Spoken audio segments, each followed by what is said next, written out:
School curriculum. What is it? Does it even matter to TESL newbies? Well, yes.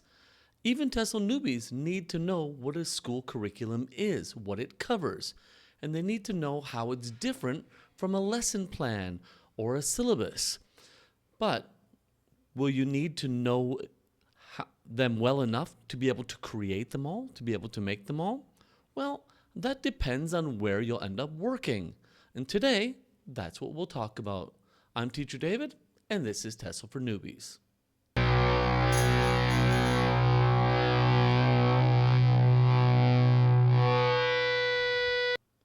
Perhaps the best way to talk about a syllabus, a curriculum, a lesson plan is by first, like I always do, give a definition. That way we're all on the same page when we're coming to have a discussion of them. Then what I'll do is I'll help you to understand why it matters to know what they are by talking about where you might be expected to create each one. So first we'll kind of understand what it is, then we'll understand whether you have to make it and where you'll have to make it if it's expected of you. Curriculum. So the meaning of curriculum is the scope of an entire program of study or educational experience. So looking into a school's curriculum might help determine whether or not you want to work at that school. Some examples are a regular public school that is usually a single language school versus perhaps a bilingual school that focuses on two languages more or less equally. A third one might be something like an international school, which uses a foreign language in a context. For example, here in Taiwan, there are international schools that have they teach in English, even though this is a Mandarin Chinese setting. And a fourth example might be Montessori. So there are lots of ways each of these different schools differ based on their curriculum structure. So who creates it? So mostly each school's curriculum is designed by some individual or group of educational experts. So that's why it's up to you to research the school to see if you agree with those experts' approach to education. However, much more infrequently, you might be asked to create a curriculum for an individual student. This is almost always just private tutoring. So if you're going to be a tutor and you're expecting to be a tutor of a student over a period of time, at least a year, you might be expected to come up with a curriculum of what you're going to cover over that year with that student. Other than that, it's not really going to happen. And even in that situation, a syllabus might just suffice, as we'll discuss next. Syllabus. So what is a syllabus? Well, basically, syllabus is the scope of an individual course. So unlike the curriculum, which is the whole lesson, the whole study plan, this is just one course within that study plan. So a syllabus is going to determine largely what books, what lessons, and what texts are going to be covered in that semester-long course or 2-semester.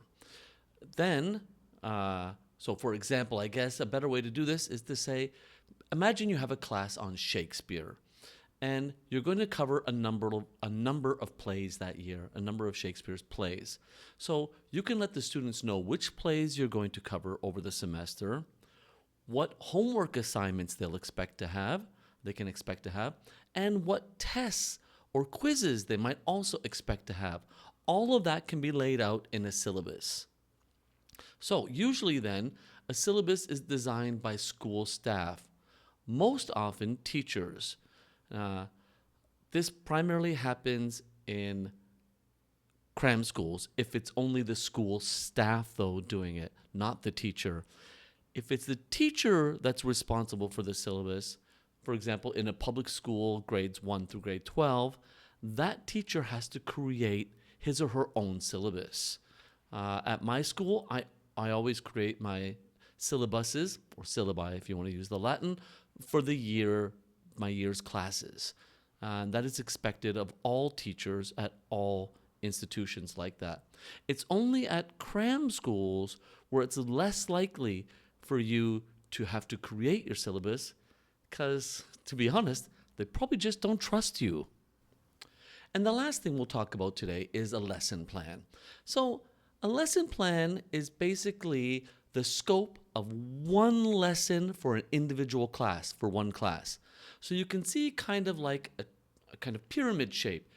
The curriculum is everything that's going to be included in the entire school's system. So the Montessori system or the international system. Then from up there, you go to individual classes. So you get your syllabi for those classes. And then at the very top, you get your lesson plans for each individual class. So every day. So I teach 24 classes a week. So I have 24 lesson plans a week. Now, your lesson plans can be more or less complicated, but we're not going to talk about that. I just want to mention that what a lesson plan is it's something that covers the objectives, your learning objectives and goals in a given lesson. And basically the expected timeline of how long you would think it will take to cover those goals. So some lesson plans, for example, might be only one day, one period. Other lesson plans might cover multiple periods where you have different sections for each day. So that's something that you could think about whether you're expected to do that. So for example, a typical lesson plan might include like a warm-up with your students of some kind. You might introduce to them what the material is that's going to be covered that day, any and all assessments that are going to be included that day, perhaps review if it's before an exam period. And at the end of the class, you might even include something like an exit ticket and then homework. So those are the kind of things involved in a lesson plan. So these are almost always done by individual teachers. Teachers are expected to be professional and competent enough to make a lesson plan for whatever material they're given. However, this is not always the case. At some cram schools that are really regimented, the teacher is not even allowed to make a lesson plan. They're given a lesson plan which they're expected to follow verbatim. You don't have the freedom or flexibility to veer from that lesson plan. Other than those, though, you're most likely, highly likely expected to come up with your own lesson plan. The school might have the curriculum, they might have the syllabus for that semester, they may have picked all the books for that semester, but it's up to you to decide what needs to be covered that day. For example, something may have been missed or not included, not enough time, perhaps you ran out of time from the lesson before, so you got to make that up in today's lesson as an example. So that's up to individual teachers. And personally, I find the freedom to be able to create your own lesson plan necessary. It is freeing. It allows you to have flexibility. However, if you're a new teacher, a very new teacher, it might be beneficial for you to find a school, especially a cram school, that is actually highly regimented, learn their methods, see what it is that makes a solid lesson plan, take the good, leave out the bad, and then move to a school where you can start designing your own. So now that you understand the basic differences between a curriculum, a syllabus, and a lesson plan, and when you'll be expected to design and create them, you can better adjust yourself to your school's expectations or to future employment opportunities as you'll understand your expectations at that new place, at that new school. And you might now be able to curve or focus your job search based on the curriculum of a school or their expectations of teachers. Maybe you'll want to work at a place that expects teachers to make the syllabus. Maybe you don't want to work at that kind of place yet. Maybe you're not ready for that. That's perfectly fine. If you go in knowing those things, what those three things are, you can then make a better, more informed decision in the future.